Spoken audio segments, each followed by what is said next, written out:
Olá, estamos aqui para mais um podcast da Estúdio. Meu nome é Vanessa Gaspari e a gente vai dar continuidade na nossa pegada, aproveitando que estamos em Maringá, que temos um alto potencial de atletas paralímpicos aqui e todo esse envolvimento, né, esse trabalho desses atletas precisam de um apoio.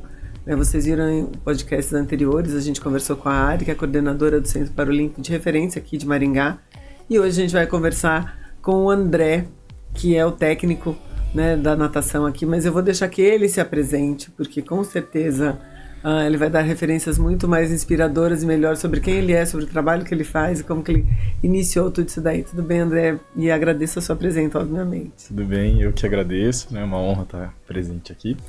Meu nome é André Yamazaki, sou treinador de natação, sou formado na Universidade Estadual de Maringá. Eu formei junto, bem próximo da Arielle, né? Nos mesmos anos, assim. A gente conviveu academicamente, né? Próximo ali na graduação.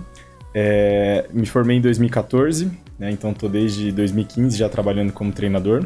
Fui atleta de natação, então isso foi o principal motivo de eu entrar na modalidade, continuar, né? Queria experimentar, né? Exatamente como era estar do outro lado, né? Não só como atleta. Então, isso foi o start, assim, que me deu vontade de aprender mais sobre, né, o mundo do treinamento. E trabalho atualmente na coordenação da associação, né, a PAN Maringá, que é a Associação de Pais e Atletas da Natação de Maringá, e também sou treinador do Centro de Referência Paralímpico Brasileiro. Muito legal. E eu acho que, assim, é como você falou, toda a nossa história tem etapas, né? Então, você iniciou como atleta, e daí, obviamente, quando a gente inicia, a gente vai, então eu vou ser técnico, tradicionalmente, eu vou para natação convencional. E aí, como que essa vibe da Paralimpíadas entrou, né, e falou assim, não, eu quero ir para esse caminho, o que você fez, como que foi esse processo? Então, na verdade, sim, aconteceu meio que de forma simultânea até, porque na graduação, né, dentro da UEM tinha o projeto que era do professor Décio, né, até foi quem inaugurou o Centro de Referência Paralímpico, trouxe para Maringá, né. O professor Décio faleceu em 2020, né? Foi meu professor, da Arielle também, né? Uhum. E ele desenvolveu um projeto chamado PROAFA na universidade, né? Que é Programa de Atividade Física Adaptada. Então, por meio do PROAFA, eu conheci o esporte paralímpico, né? Mas, de verdade, o que me fez envolver com a natação paralímpica foi porque no meu trabalho, na associação, as gêmeas apareceram, né? Legal. Então, pode-se dizer que praticamente foi por conta delas que eu conheci mesmo o mundo paralímpico, né? Então, eu não entendia direito ainda mais porque uma deficiência delas é uma deficiência invisível, né? A gente fala, porque elas são fisicamente perfeitas, né? Até as pessoas me perguntam, né, mas o que elas têm, né? Fica isso, é uma coisa normal, né? E eu não acho que é capacitismo, é uma coisa normal, porque é uma deficiência invisível mesmo. Então, eu fui aprendendo com o tempo, né? Entendendo um pouquinho mais elas. Então, a infantilidade, né? Elas têm 26 anos, mas parece sempre que são mais novas, né? Meninonas, né? Sim. E aí, essa maturidade que um atleta precisa, você vai ver num momento diferente, né? Com certeza. Se você unir a idade com como elas reagem, você tem que ter uma outra preparação. E no dia a dia eu fui percebendo de verdade, né? Porque quando elas começaram comigo, elas tinham 14 para 15, né? Anos. Hoje elas já estão com 25 para 26, né? Então, no dia a dia eu fui percebendo que elas tinham muito mais dificuldade de entender algumas especificidades da natação que um atleta convencional não tinha. Então, por exemplo, aprendizagem motora, detalhamento fino, né? Por exemplo, a virada, a saída, o trabalho submerso. Então, elas demoravam para entender algumas coisas específicas, né? Desses ajustes, né? Estratégias de prova, ritmos de prova, que na natação, por ser um esporte cíclico, né, é muito comum as zonas de intensidade de treino. Então o atleta sabe, por exemplo, ele nada em determinada intensidade, ele sabe o tempo que ele vai fazer. Então com o tempo o atleta pega mais rápido, né? Eu, por exemplo, eu nadava provas de fundo também. Uhum. Então se o treinador falasse assim, André, nada para 35 segundos, os 50 metros, né? Praticamente eu iria acertar. Às vezes ia errar um pouquinho, né? 35, 90, mas você 36. Conseguia mensurar esse seu tempo? Isso, porque esse feeling, né? É uma coisa do atleta que vai aprendendo. E eu percebia que elas tinham muita dificuldade com isso, né? Então, tinha que ser algo mais concreto. Tinha que ser algo mais concreto. Se eu falasse para elas, né, as intensidades que a gente tem, né, A1, A2, A3, elas não conseguiam. Hoje, né, elas têm uma limitação, né, até por conta da deficiência, que é o QI, né, tem o teste de QI. Rebaixamento cognitivo. O QI delas é baixo, né. Para entrar no esporte paralímpico, o QI precisa ser abaixo de 75, né. Se eu não me engano, quando elas tinham ali 15 anos, né, deu em torno ali de 50, então não é um QI também que a gente fala limítrofe, é considerável. É abaixo, né? mesmo. É abaixo mesmo. Então, eu percebi no dia a dia essas dificuldades, que com 15 minutos de conversa, às vezes a gente não percebe, né? Então... E você teve que criar estratégias para elas absorverem isso de uma forma mais concreta. Com certeza. E isso levou um tempo, né? Até estratégias de prova mesmo, né? Por exemplo, na prova principal delas, que é o sem peito, é a que elas têm mais noção de tempo, porque treina-se muito todos os dias, né? Então elas foram pegando e já fazem mais de 10 anos. Mas eu criei algumas estratégias, né? Por exemplo, contagem de braçadas, né? Elas não conseguem contar muitas braçadas, mas a gente sempre fez para encaixar o primeiro 25 metros da prova, que a prova é o início da prova. Então é muito importante estar bem coordenado, bem encaixado, né? O começo da prova. Então eu sempre falo para ela, conta, né? Tem que dar mais ou menos 9 braçadas no primeiro 25. Para elas saberem que o ritmo estava certo, que a técnica estava certa. Se deu 11, 12 braçadas, é porque a técnica não está certa. Elas precisam adequar. Então, vira um sinal de alerta para elas. Isso. Você conseguiu colocar isso de uma forma mais concreta. Para tentar deixar cada vez mais objetivo. Então, era uma coisa que no começo era muito difícil, porque a gente ainda treinava com muitos atletas ao mesmo tempo. Né? Então, eu não conseguia dar tanta atenção especializada ali no momento. Aí, quando eu fui entendendo um pouquinho mais elas, as dificuldades, né, as diferenças mesmo, em relação até aos outros atletas convencionais, que a gente, a partir também do programa, do ProAFA, a gente conseguiu um horário de dobra de treino na UEM, no ano de 2015 mesmo. E isso foi, assim, um divisor de águas, eu falo, né, porque eu consegui dar um treino mais personalizado para elas, né, que não existia. E foi por meio desse projeto, aí eu entrei como acadêmico bolsista ainda, mesmo já formado, né, eu ainda podia fazer a licenciatura, né? Que tem o bacharel e a licenciatura. E nisso eu pude dar treino ali para elas de forma mais específica e começou a melhorar, né? Então, com os treinos junto com a associação e com os treinos separados, isso foi com o tempo melhorando, né? Então, hoje elas já têm muito mais noção de tempo, noção de ritmo, né? Mas no começo foi bem difícil. A Laura também é uma atleta que a gente pode destacar, a classificação dela é dentro da questão cognitiva. Isso, é a classe S14 que a gente chama, né? Porque na natação paralímpica tem do S1 ao S10, que é deficiências físicas. Aí da S11, 12 e 13 são 3 divisões de deficiências visuais, né? Então o S11, por exemplo, é totalmente cego, né? Aí o 12 e o 13 são baixa visão, que depende do percentual. Já a Laura, as gêmeas, é o S14, que é uma classe específica para deficiência intelectual. E aí, o corte é o QI 75, né? Então, a Laura já se enquadra no que a gente chama de limítrofe, que é mais próximo do 75. Né? As gêmeas é um pouquinho abaixo, mas é muito parecida. As estratégias acabam sendo muito semelhantes. Muito parecida, né? Muito semelhante. E falando, as meninas acabam sendo um exemplo de questões de rebaixamento cognitivo. Mas quando você falou desse programa, enfim, de todas essas questões de adaptação para outros atletas... Então, agora você mencionou, tem uma questão da deficiência visual, enfim. Tem outros atletas com outras questões motoras, visuais, que também participam destes treinamentos para a natação. No centro de referência hoje, a gente tem a iniciação, né, que é o professor Rodrigo, que trabalha, e eu trabalho com o treinamento. Né? Ele também me ajuda no treinamento, né? Tem estagiários também que me ajudam. Já somos em 14 atletas paralímpicos, que já fazem para competição mesmo, né? Somente da natação. Desses 14, a gente tem, se eu não me engano, são 6 com deficiência intelectual e os outros todos são deficiências físicas. Então, hoje, atualmente, eu não trabalho com atletas com deficiência visual, né? Certo. Porém, no centro de referência, que é a iniciação, aí nós temos, né? Para ir para a iniciação, acho que era alguma coisa em torno de 8 anos de idade que a criança pode ir ou não? Isso, acho que é isso. Então, a partir entrada, dos 8 anos de idade, pode ir lá verificar quais são as condições mínimas que esta criança tem para participar desse início desse projeto. Para fazer o trabalho de iniciação mesmo, que é o aprender a nadar. Né? E a partir daí, esse aprender a nadar, tem um prazo, a gente sempre fala, né? A gente ouve muito, claro que nós, terapeutas, a gente tem algumas resistências em alguns momentos. A gente só fala isso depois que a gente tem um diagnóstico, mas às vezes tem uma criança que está com um atraso motor significativo e a mãe chega, mas o médico não encaminhou porque disse que está no tempo dele. Aí a gente fica bem nervosa e fala, não, tá atrasado, então vamos começar. Mas depois que a gente começa o trabalho, a gente entende que cada um vai ter o seu momento, enfim. Ali vocês, depois que essa criança chega, até quanto tempo vocês entendem que é possível sim trabalhar com ele? Existem alguns ganhos significativos, olha, até aqui que a gente conseguiu com esse daqui, eu não posso pensar nessa criança hoje como um atleta para tentar ter um alto rendimento e passar para uma outra etapa. Sim. Na natação e todos os esportes paralímpicos, na verdade, eles passam pela classificação funcional, né? Que é como se fosse para deixar mais justo a competição dentro do esporte paralímpico. Então, por isso que na natação tem do S1 ao S10, no caso das deficiências físicas, né?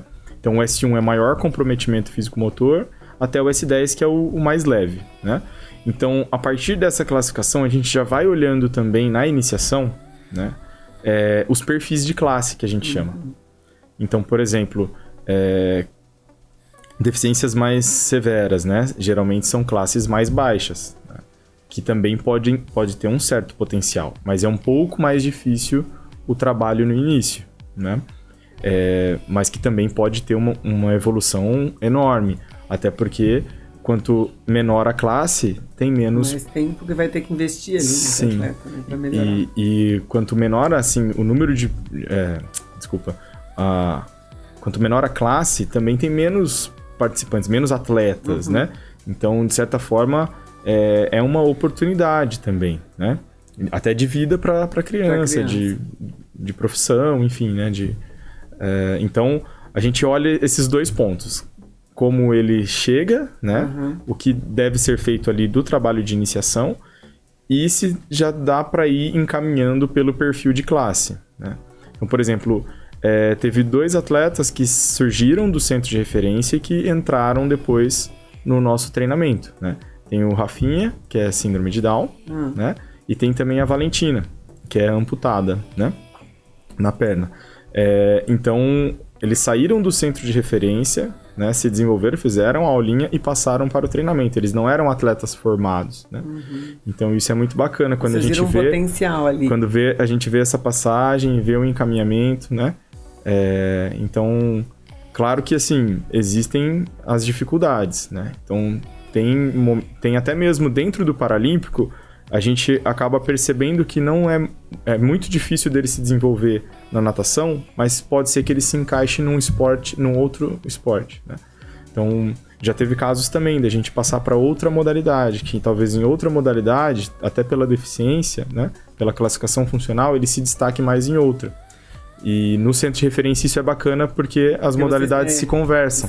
E vocês são próximos ali, né, para fazer Sim. E a Ari coordenando tudo, né, ainda fica mais fácil. Então tem o atletismo, tem a natação, tem o parabadminton, né, tem também o basquete cadeira de rodas. Então acaba que se não dá certo em um, já vai, o para-taekwondo. E até então, para a criança bacana ter essas experiências, né, porque o que a gente acaba...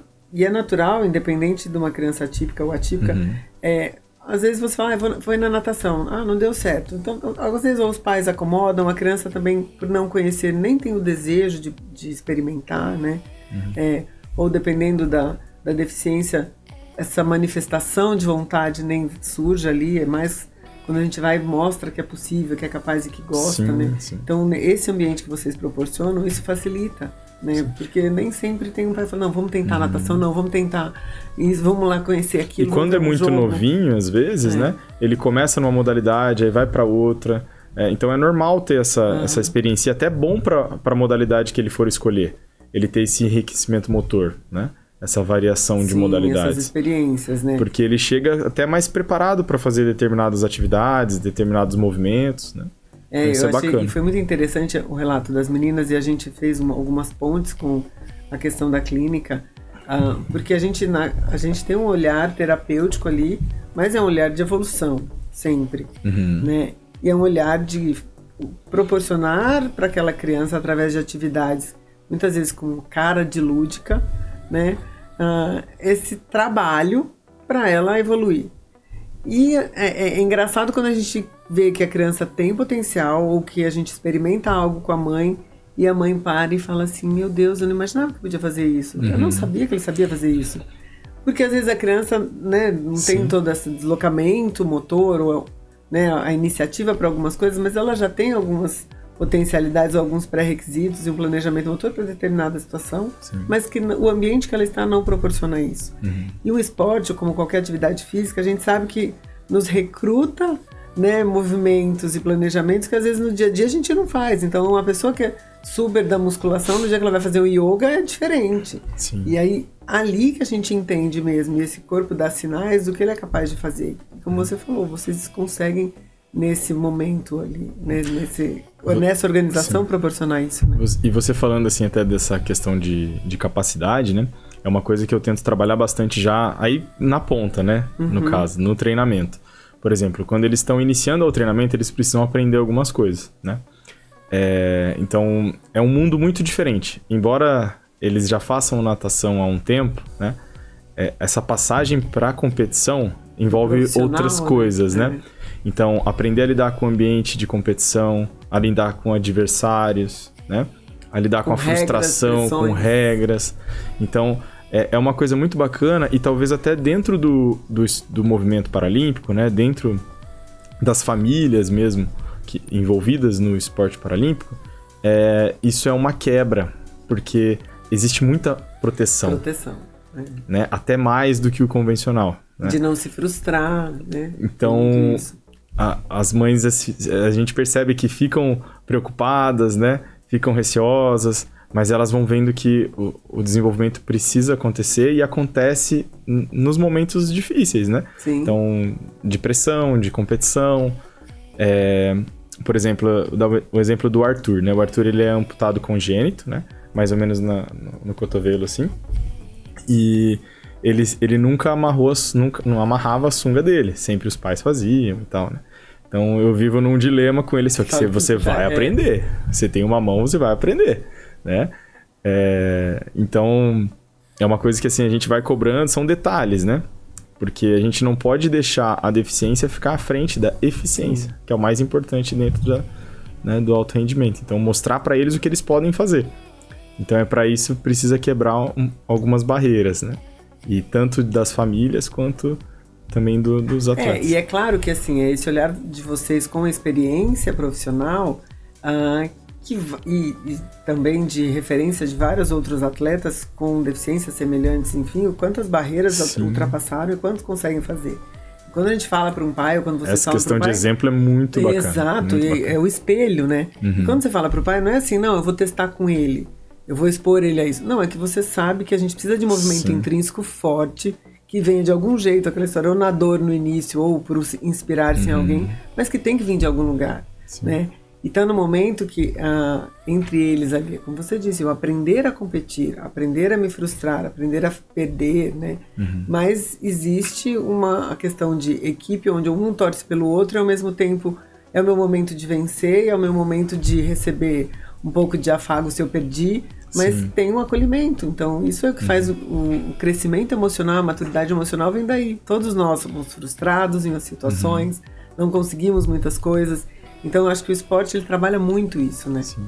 E eu acredito como treinador e tento colocar sempre isso, até mesmo para as pessoas que estão ao meu redor, da equipe, né, dos estagiários, que a gente tem que, ao mesmo tempo, dar bronca, ao mesmo tempo a gente tem que ser o abraço, né? Então, e isso no treinamento é muito importante, né? Porque os atletas, eles fazem o diferente, né? De uma pessoa normal, digamos assim, né? Eles estudam, eles têm as obrigações dele, mais o treinamento, né? Então, para conciliar isso tudo, às vezes eles ficam exaustos, né? Chegam a se sacrificar, né? De certa forma, às vezes, pega ali a idade de 15, 16 anos, como a gente tem alguns, né? eles deixam de ir em festas, né, para ir em competição. A gente não pode muita festa, não. Né? A gente tem que ficar focado assim, o que vem depois. A sobremesa, o doce. Então, eles têm muitos sacrifícios, né? A gente sabe disso. Então, tem que ter esse equilíbrio. Tem que cobrar, né? Tem que ser duro em alguns momentos, mas em outros também tem que acolher, tem que chamar para conversar, tem que ter a empatia mesmo, né? Pela situação. Eu acho que é legal o que você falou, né? Você começou como atleta e daí foi pro outro lado, aí você tem certeza. E a gente, é muito do ser humano, né? Se a gente falasse assim, vamos deixar as crianças, olha, vão estudando, o dia que der a gente faz uma prova. Você não vai contar exatamente que num dia tal que você der a prova, todo mundo ficou estudando. Sim. Por isso que tem dia de prova, porque a gente sabe que são coisas que vão pela pressão ali. E isso vai fazer parte depois, futuramente, no trabalho, em várias situações que a gente é cobrado na sociedade, né? E eu falo vocês ali, porque, né, o ponto principal, tem muito essa questão do peso da família. A família, ao mesmo tempo, ela pode ser algo que alavanque muito, seja muito parceira. Ou a família pode ser aquela assim, você fala, se não fosse a família, tava indo bem, né? Com certeza. Então, aí a gente até lembra da Lari no trabalho que elas fazem. Mas já existe momentos que vocês perderam algum atleta com possibilidades reais, né, de sucesso, porque vocês cobravam e essa família sentia que aquele ambiente era muito ríspido para o adolescente? Olha, até que, assim, no Paralímpico, efetivamente, hoje ainda não aconteceu. Até porque a equipe é muito nova, né? Eu trabalhava na associação, então tinha as gêmeas dentro da associação. E com o tempo a gente conseguiu ir abrindo essa equipe paralímpica. E muito pela vinda do centro de referência para Maringá, né? Então, a vinda do centro de referência, a minha contratação como treinador dentro do centro de referência, então a gente começou a criar a equipe, né? Então, até hoje a gente não teve essa situação dentro da equipe paralímpica, né? De repente, a família acabar atrapalhando demais, né? É claro que a gente vai tentando mudar algumas coisas nas famílias ali que já estão, né? Mas de realmente, assim, de parar, de não prosseguir, ainda não aconteceu. Mas como eu já estou há bastante tempo, né, dentro do convencional, isso já é bem comum. É bem comum. Acontece quase todo ano, né, casos assim. Até porque na equipe convencional que eu trabalho, ela tem muitas categorias, né? Então, eu coordeno uma equipe hoje com 8 professores. Então, tem Mirim. E onde é? É a Associação de Pais e Atletas da Natação de Maringá. A gente utiliza as estruturas públicas e também as universidades, né, que a gente tem parceria. Então, atualmente tem o Centro Esportivo CSU e o Centro Esportivo Alvorada, que são estruturas cobertas e aquecidas, né? Então, a gente utiliza lá com as categorias de base, que é o Mirim, Petis. O Mirim é 9 e 10 e o Petis é 11 e 12. E essas inscrições, as crianças entram num site, por exemplo, para Então, no caso né? No caso da associação, a gente precisa ter vagas, né, dentro da associação e já precisa saber nadar, né? Certo. Não é a iniciação à natação. Pré-requisito, não é a iniciação. No caso ali da associação. Atleta convencional seria isso. Igual o centro de referência tem a iniciação e depois passa para mim, né, no treinamento, a associação não tem a iniciação exatamente, né? Mas pela idade a gente faz alguns testes. Então, por exemplo, faz natação na CEMES, faz natação na UEM, em outra academia. Posso fazer um teste? Pode, a gente marca testes individuais, né? E tendo vaga, sempre a gente acolhe para a equipe, né? Então, aí nessa estrutura, Mirim, Petis, Infantil, que é 13 e 14, aí eu já trabalho com os mais velhos, né? Do juvenil a sênior. Até mesmo as gêmeas, a Laura, elas treinam com o grupo convencional também. Também. Elas fazem o treino de dobras específico, separado, mas hoje a gente faz tudo meio junto, assim. Até porque a questão de estrutura física em Maringá não é ainda perfeita, digamos, para natação, né? Porque a piscina da Vila Olímpica ela não tem aquecimento, né? E isso acaba atrapalhando um pouquinho. Assim, a gente não tem à disposição sempre a hora que a gente quer a piscina, né? Então, hoje a gente tem as parcerias, então, com a UEM, a gente consegue um horário à noite, que é onde eu faço o treino da equipe paralímpica. E no caso das gêmeas, que já estão num nível, né, internacional, elas utilizam o horário como dobra de treino. E o treino principal, né, que eu falo assim, do grupo né, das gêmeas e do pessoal da associação do convencional é na Unicesumar, nos dias de inverno, né? Que a piscina é coberta. Isso, né? que a piscina é coberta e aquecida. Então a gente tem a parceria com a Unicesumar e também com a UEM pelo Paralímpico, né? Então, essa é mais ou menos a estrutura. Mas hoje a associação, contando atletas convencionais e paralímpicos, a gente já soma mais de 100 atletas. Nossa, isso é né? muito Desde legal. dos pequenos aos mais velhos. Então é uma equipe grande. E a gente até comentou, falei pra Ari que acaba sendo um pouco uma função nossa divulgar mais isso. Sim. Porque a gente tem muita coisa boa próximo de nós, tem estrutura, profissionais capacitados, né? E acaba ficando um nicho entre vocês, todo mundo sabe muito. Né? E quem tá um pouco longe do esporte, ou enfim, da natação, acaba não sabendo tanto, não conhecendo tanto. Sim, acaba sendo uma responsabilidade, né, até das faculdades divulgar mais, da gente, né, que tem essa possibilidade de levar um pouco mais esse conhecimento, né, porque a gente entende e sabe o quanto é importante o esporte hoje para qualquer pessoa, para uma criança, modifica a vida, né, as meninas, eu achei muito legal que elas falaram assim, gente, se não fosse a natação, eu não sei o que a gente está fazendo hoje, está trabalhando no mercado. Assim. Então, isso é legal porque até esse olhar, eu posso me profissionalizar, eu posso fazer disso a minha vida, né?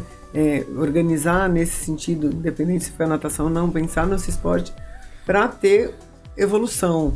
Não só pensando na evolução física, mas a gente entende que quanto mais eu tenho desenvolvimento motor, meu cognitivo também vai melhorando em experiências e vivências. Sim. E isso é muito bom, o emocional, né, estrutura familiar, tudo isso a gente acabou levando bastante, né? E os maiores dilemas que você encontra dentro desse processo, que aquela a gente fala, é linda, tudo legal, quando nós ganhamos medalha, mas tem as dificuldades, quando fala, não pode ir em festa, não pode comer doce, mas você como técnico ali, esses impasses maiores, assim. Olha, eu acho que atualmente a gente tem uma dificuldade com questão estrutural, como eu falei, né? Então a gente ainda não tem tantos horários, tanta disponibilidade de piscina mesmo como a gente gostaria, né? Pensando no todo, assim, da equipe. Por exemplo, a equipe paralímpica, a gente tem um horário somente à noite na UEM, que é a piscina aquecida, né? Então, e é um horário das 8h30 até as 10 ali, mais ou menos, né? Então é um horário um pouco mais tarde, né? Então, eles precisaram se adaptar a esse horário de treino, né? Os mais novos e tudo, tem aula no dia seguinte. Então, transporte, né? Tudo mais complicado. Então, assim, eu acredito que isso é um ponto... Até eu converso bastante com a Ari, né? Sobre isso, com os outros profissionais. Com certeza, a questão multiprofissional, por exemplo, a equipe paralímpica, a gente não tem ainda um preparador físico, por exemplo, que é super importante, né?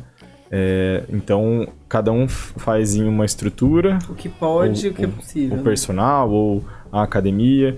E aí eu faço a orientação para esses profissionais, né? Para como saber lidar com o atleta de natação, porque é diferente de um treinamento, né, de peso, digamos, convencional.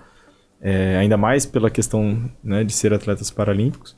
Então, acho que isso é uma dificuldade. Essa questão multiprofissional. Lesão, né? Que você fala assim, gente, de repente tá lá, o personal se empolga com alguma coisa que eu sei que aqui vai pesar pra mim. Exatamente, né? Então, isso é um cuidado, né? Que a gente sempre tem tido. Para tentar ao máximo conversar com os profissionais que estão envolvidos com nossos atletas, né? Posso dizer, acho que também, assim... Aí é muito individual, né? É de cada um. Mas quando a família realmente abraça a ideia de ser atleta, fica muito mais fácil. Né? E entender o que é ser atleta, né? Sim, o que é ser atleta. Porque a natação tem muitas especificidades, né? Vou te dar um exemplo. São, em média, 2 horas de treino, né, na água. Diários. Quando chega em determinado nível, por exemplo, das meninas, elas fazem 3 vezes por semana de média, porque tem momentos que são menos, tem momentos que, né, que até mais, de dobras de treino.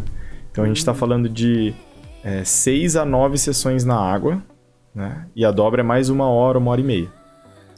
Mais o treino da academia, que são todos os dias. Que é a base, não pode ficar sem. E para dar conta disso tudo... Para isso tudo funcionar com quantidade e qualidade, né, que é mais importante a qualidade sempre, tem o trabalho da fisioterapia, o trabalho da prevenção de lesão, o trabalho do recovery, né? Então, por exemplo, a gente conseguiu montar ao longo dos anos para as gêmeas, especificamente para elas, uma coisa muito bacana que, assim, os pais se envolveram muito, né?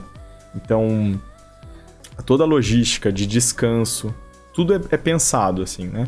O horário que elas vão fazer academia, elas precisam ter um descanso, aí o nutricionista faz a intervenção, né, do que elas precisam comer pré-treino, pós-treino. Né? Aí tem o período de descanso ali, que geralmente elas fazem das 9 às 10. Então elas descansam das 10 ao meio-dia, mais ou menos, né? Aí almoçam. Quando tá no inverno, por isso que tem essa dificuldade. Quando tá no inverno, a gente vai pra piscina aquecida. E na piscina aquecida, o nosso horário que a gente pode utilizar a piscina da universidade é no início da tarde. Então é da 1h30 às 3h30. Quente já. Quando a gente tá na piscina da Vila Olímpica, a gente tem um pouco mais de flexibilidade, né? A piscina fica à nossa disposição. Mas daí, o treino dos mais velhos, ele é um pouco mais tarde. Começa às 3h45. Então, tem essa mudança de horários no meio do ano, né? Mas a gente montou para elas uma estrutura no sentido, assim, que eu converso bastante com o preparador físico, com o nutricionista, com o fisioterapeuta, né? E principalmente com os pais. Que são os que estão norteando, ajudando vocês a fazer exatamente, isso, né? que levam para todos os lugares, né? Então, a recuperação, digamos, é o ponto mais importante do atleta. Porque não adianta ele treinar muito e não recuperar, porque ele não vai atingir um novo patamar, né, sem a recuperação. É igual o processo de hipertrofia na academia. Né? Você machuca o músculo, danifica o músculo para quando você dormir e se alimentar, esse músculo criar uma resistência maior e gerar, né, e criar mais músculo. Então, é muito parecido o desempenho. Você só atinge um novo patamar de velocidade, de potência, com o descanso. Então, eu acho que essa realidade que a gente conseguiu aplicar para as meninas é uma realidade que ainda não acontece com todas as outras famílias. Mas é um processo. É uma super dedicação, né? Sim. Então, a família tem que estar muito focada, assim, com certeza, com todo esse deslocamento. E ficar em cima, porque chega uma fase que a pessoa... em muitos casos é investimento também. E um adolescente que, assim, não queria dormir agora. Não queria descansar agora, mas eu não queria comer isso. Sim. Ou, né, então, e isso é complicado. Então, é um trabalho complicado para vocês, né, de doutrinar essa família. E, ao mesmo tempo, dessa família poder conseguir fazer tudo isso. Porque nem sempre é possível, como vocês também têm questões financeiras e não só de tempo ali para se administrar. Né? Com certeza. Essa questão de investimentos, assim, também, né, é considerável, porque, por exemplo, por mais que ali dentro do centro de referência o treinamento é gratuito, as competições não são gratuitas. As inscrições, né? Todas. As inscrições, então, tem muitos pontos, né? Por exemplo, um traje de natação de alta performance, ele custa, em média, o masculino R$ 1.500 e dura mais ou menos um ano, não dura muito tempo. E o feminino, em média, de R$2.000, porque tem mais tecido feminino, né? Então, é bem caro, né, ser atleta de natação. Um óculos hoje é R$300, R$400. Uma nadadeira, R$700. Uma nadadeira profissional. Né? Então, exige investimento, não só pelos materiais, mas também, né, para ter toda essa estrutura de fisioterapia, nutrição, academia, preparação física, academia. Então, e aí o patrocínio acaba vindo da família, ou vocês acabam intervindo de alguma maneira para ajudar então, nesse sentido? Como a associação ela é pública, privada, né, ela tem um convênio com a Secretaria de Esportes. Então, acho que esse ano, todos os nossos atletas paralímpicos receberam uma bolsa municipal. Não é um valor exorbitante, mas com certeza ajuda nesse início, né? Principalmente nesse início. Né? Quando chega em níveis mais altos, por exemplo, das meninas, aí tem outros programas de Bolsa Atleta, de nível estadual, que se chama Geração Olímpica, Geração Olímpica e Paralímpica, né, do estado do Paraná, e também tem o programa Bolsa Atleta Federal, que daí tem diversos níveis, né, tem até o nível escolar, mas também já tudo de nível nacional, então tem que atingir um resultado expressivo a nível nacional para conseguir entrar no programa de Bolsa Atleta, né? Mas com certeza, assim, conforme eles vão evoluindo nos treinamentos, vai aumentando o desempenho, vai aparecendo essas oportunidades também, né? Vão se destacando nas competições. Esse atleta também ter esses patrocínios particulares à Não, parte, nenhum. Que não descaracteriza. A gente tem alguns atletas, programa, né? Que, por exemplo, tem convênio com a academia e consegue o treino, né? lá. O treino lá. As meninas, a gente também falou de alguns patrocinadores dela, então, é o que você falou, existem custos de viagem, existem várias outras situações que são importantes. Mas quando a gente fala, assim, dos pequenos, ou dos que estão começando, iniciando, isso tudo ainda é muito difícil. Num universo menor. É num universo menor, às vezes é o pai e a mãe que tem que ir atrás, né, até mesmo do patrocínio, porque eu, como treinador, não tenho como ir atrás para todo mundo, né? É uma coisa difícil. Mas hoje os pais são muito envolvidos. Isso é bem bacana. Isso acaba montando uma rede entre eles também, Sim. Isso é legal. Né? A gente conseguiu, por exemplo, o patrocínio... Eu não sei se pode falar, Sim, né? Claro, a gente conseguiu, por exemplo, um patrocínio muito bacana da Catarinense para a equipe paralímpica. Então, todas as nossas viagens... por exemplo, sempre os campeonatos, a maioria é em São Paulo, porque lá tem o Comitê Paralímpico Brasileiro, que é todo adaptado, todas as estruturas adaptadas, né? Então, a maioria dos campeonatos são lá. Que tem um hotel próprio dentro do comitê, né? Então a gente vai muito para São Paulo. Tem 2 atletas nossos que estão no Brasileiro Sub-20 agora, com o professor Rodrigo, né? E eles foram com a Catarinense, né? Em isenção total nas passagens. Então, são pequenas coisas assim, né? Que fazem grande diferença. E foi um pai da associação que conseguiu. Então, isso é muito bacana, né? E vai ajudando aos pouquinhos todos, né? Sim, com certeza. Então... Eu acho que essa é a maior dificuldade, assim. Porque eu sei como funciona o todo, mas aplicar o todo para todo mundo é muito difícil. Não é a mesma receita para todo mundo. Não é a mesma, sim. E eu acho, e até as meninas, foi engraçado que a nossa conversa começou muito de elas falarem de coisas que não podem fazer, ou de festa, de não comer, e que às vezes estão cansadas e que daí, tem que treinar de novo, né? E você falou, eu treino todo dia, de muitas horas, enfim. Mas na hora que vem, né, a consagração de uma competição, eu acho que isso daí assim, é aquela, e por isso a necessidade de competições, né, de mostrar o quanto você consegue, quanto você é capaz, e isso tá ali registrado, ganhou, que acho que dá aquela reanimada em todo mundo, né, reativa. Com certeza, eu falo, atleta que não compete é a mesma coisa do estudante que não faz prova, né, não tem como desenvolver, não tem como evoluir. Porque, ainda mais em competição, eles vão aprender coisas que só a competição vai ensinar. Que o dia a dia de treino não vai ensinar, não vai ter aquela situação, não é o suficiente, né? Então, eles aprendem muito em competição, eles precisam, até as categorias de base a gente faz alguns festivais, né, alguns campeonatos menores, que é justamente para ter mais competições, mesmo que às vezes não tenha na federação, na confederação. A gente tenta estimular a competitividade, fazer esses festivais internos. Em alguns anos a gente trouxe algumas referências, né? Atletas olímpicos para fazer algumas palestras.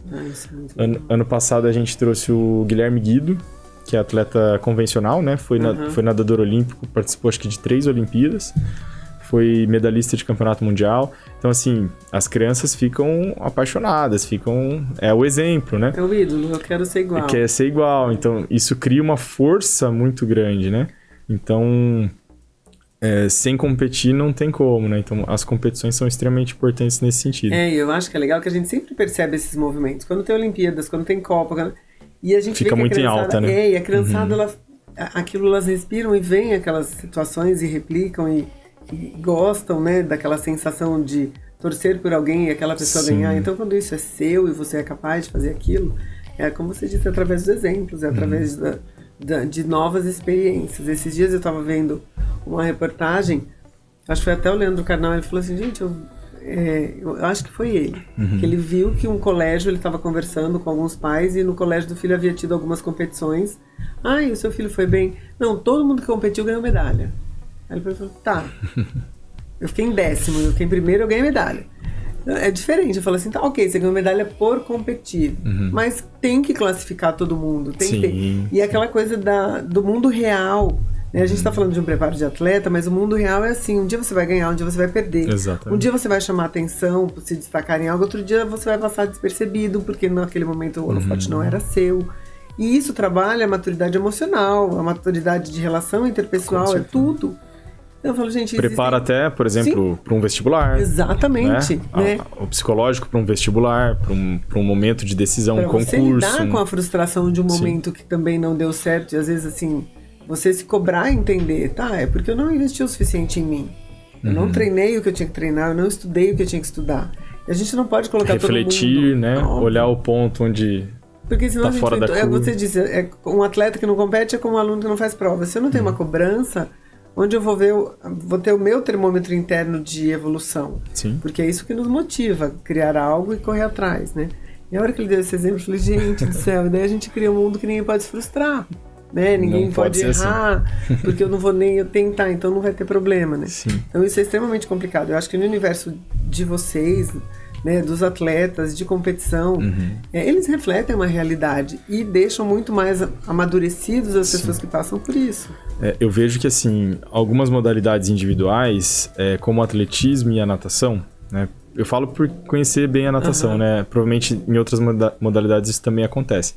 Mas eu acho que a frustração, ela pode ser até um pouquinho mais alta, porque, por exemplo, a nível convencional ali, vamos colocar, né? Uma prova de 50 livre a nível sul-brasileiro, que tem um campeonato sul-brasileiro da categoria de base, né? Que é 9 a 12 anos. Uma prova de 50 livre, que é a prova que todo mundo nada, a prova do César Cielo, né? A prova de velocidade. Vai ter aproximadamente, se olhar o último campeonato sul-brasileiro, vai ter umas 70, 80 crianças em uma prova de uma categoria. Ou seja, e vai ter decidida em segundos. E vai ter 3 atletas que ganharam medalha, o primeiro, o segundo e o terceiro. Outros 67 não vão ganhar. Então, isso é um desafio dentro até mesmo das confederações, de como fazer essas crianças todas, né, esses 70, não desanimarem, para ter mais depois no infantil, que é 13 e 14, para continuar tendo bastante atletas nas categorias acima. Então, é normal ter, precisa ter essa diferenciação. Esse funil vai acontecer. Assim. Aí agora eu achei bacana que nos últimos campeonatos, por exemplo, eles estão... a Federação Paulista faz isso, porque tem muitos atletas em São Paulo também. Na natação é bem forte, em São Paulo hoje é o polo principal. Tanto no Paralímpico quanto no Olímpico, o estado mais forte do Brasil é São Paulo, na natação. E eles premiam, por exemplo, até o 8º.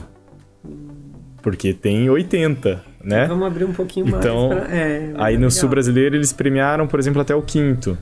Então isso já é legal porque já cria ainda uma referência, assim, o que ficou em sexto vai querer também a medalha na próxima, né? Então isso vai criando uma lógica de ranking, de aproximar cada vez mais de um feito, de uma medalha. E é um mecanismo de estímulo mesmo, mas né? todos ganharem não dá certo. Assim, no mundo competitivo não dá certo. E no mundo real, gente. Você vai numa entrevista de emprego. Então só tem uma vaga, um vai passar, outro não vai. Daí a gente vai fazer o quê? E foi engraçado hoje. Antes de vir pra cá, eu fui almoçar no shopping, daí atrás tinha um menininho com a mãe na fila. E aí ele falou assim, eu não quero ficar nessa fila. Ela falou, tá, mas tem fila, você quer comer aqui? Tem na fila. Tá, mas eu não preciso ficar na fila porque eu sou criança. Ela falou, da onde você tirou isso? Não, criança tem preferência. Ele começou meio que a argumentar com ela e ele ficou muito bravo. E aí, assim, ela foi mais incisiva, ele parou. Mas eu fiquei pensando, a mãe...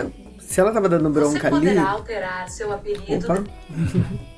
A mãe tava dando bronca ali, porque, obviamente, é assim que ela pensa. Sim. Daí eu ainda brinquei e falei, meu marido, acho que ele fica com a avó todos os dias. Porque daí a mãe ficou preocupada com essa fala e a avó faz diferente, né? Sim. E eu acho que a gente tem muito disso, né? Na nossa rotina, no nosso dia a dia, como você disse, tem famílias que vão lidar de um jeito e... vocês ali vão ser, às vezes, o carrasco, né? Sim, de falar assim, o técnico é o mal. Já fui visto assim, com certeza, várias vezes, né? De falar assim, não, eu não quero ver ele hoje, sai chorando. Sim. Mas vai saber equilibrar isso. Eu acho que maturidade, vocês conseguem trabalhar muito bem nisso, né? E eu gosto bastante de ter esse acesso aos pais, né? Então, toda a atitude ali que eu tomo em relação a, por exemplo, a uma bronca, uma conversa mais séria... Enfim, até mesmo um momento ali dentro do treino que eu fui mais grosso, mais firme, eu já chamo o pai, falei isso por conta disso, né? Acho que isso é importante, já deixar o pai ciente, né? Do que tá acontecendo, até porque Eu lembro que eu participei de uma palestra, né, de um professor, e ele sempre falava assim, a roda precisa girar. Qual que é a roda dentro de um clube ou dentro de uma associação, ainda mais uma associação de pais? É atleta, pai e treinador. Né? Então, se não tiver a conversa com o pai, ficar totalmente, só vou dar treino aqui, já que meu trabalho é só atleta, eu vou focar só no atleta. Não vai dar certo. Né? Como eu posso dizer assim, a longo prazo é muito difícil dar certo, né? Se não tem esse contato com os pais, principalmente no nível ali escolar, é muito complicado. Quando chega no nível profissional, aí sim, geralmente já fica só o contato mais com o atleta, né? Quando ficam mais adultos. Mas até chegar lá, o pai é extremamente importante. São crianças ainda, né? Que tem muita coisa ali que vai estar com você por um determinado período, mas a grande maioria do tempo com os pais, né? A referência são esses pais. Na clínica a gente fala muito isso. A gente faz terapia, tem criança que fica 3 horas ali, a gente fala, se não fizer nada daqui pra fora, a gente não vai fazer milagre. Né? Então, sempre que tem ganhos muito legais, a gente até estava falando esses dias, tem várias crianças, os bebês que estão andando, assim, teve muitas comemorações. A gente, é um trabalho, assim, de todos, né? Todos os profissionais, desde as nossas meninas que nos ajudam e dão suporte na clínica como um todo, na bagunça ali, das recepcionistas, porque a gente vê, assim, o amor e o carinho, e daí aquela vibração quando dá certo. E da família, porque se a família fora dali não estiver fazendo nada para nos ajudar, aquele momento não resolve, né? E é como você fica limitado. Né? Não adianta eu só treinar, se daí a hora que eu estiver fora dali eu não dormir, eu não descansar, eu não tiver todo um preparo. Então a gente sabe que o leque é muito grande, né? E até mesmo a questão de linguagem, assim, né? Eu falo uma coisa pro atleta, tô reforçando ali, por exemplo, sobre nutrição. Porque é importante isso. Aí chega em casa, o pai fala, não, come isso aqui mesmo. Né? Então, essa conversa que eu tiver com o pai, se o pai entender o porquê, a importância da mudança da alimentação, é muito mais fácil do que o atleta, né, com idade escolar ali, mudar a própria alimentação. Eles são né, dependentes dos pais. Sim, mas a gente na clínica escuta algumas coisas assim, ela adora doce, a menina tem 4 anos de idade. Gente, ela não vai sozinha no mercado comprar. Não, exatamente. Né? Então a casa como um todo, e é legal que assim, vocês acabam mudando até o ritmo da família, porque se o pai comer certinho, acaba todo mundo entrando um pouco nos eixos. Com certeza, melhora o ambiente na família também. André, eu quero te agradecer muito, de verdade, assim, o que eu acho que é legal, às vezes a gente tem algumas noções, obviamente, quem vê de fora é uma coisa, quem tá acostumado, quem gosta de esporte, quem tá próximo é outra, mas sempre ter esse olhar, né, vindo de todos os lados é importante, porque eu acho que pro pai entender, né, a função de vocês, né, essas crianças entenderem existem possibilidades, né, dentro do esporte, que a gente, e aí não ser só a natação, que existem outros caminhos a serem perseguidos ali para correr atrás. Vocês também, né, a gente vê que é nítido, a gente sempre tentando aprimorar, né, o trabalho que vocês realizam, as parcerias que vocês têm, as estruturas, né, então isso é muito legal, eu quero parabenizar pelo seu trabalho, pelo trabalho de todos ali da área, do Centro de Referência, enfim, todos os envolvidos. Agradeço mesmo. E eu queria que você deixasse um recado final aqui para quem está nos assistindo, obviamente. Olha, vamos lá. Fiquei pensando aqui, uma coisa que eu vejo bem importante, né?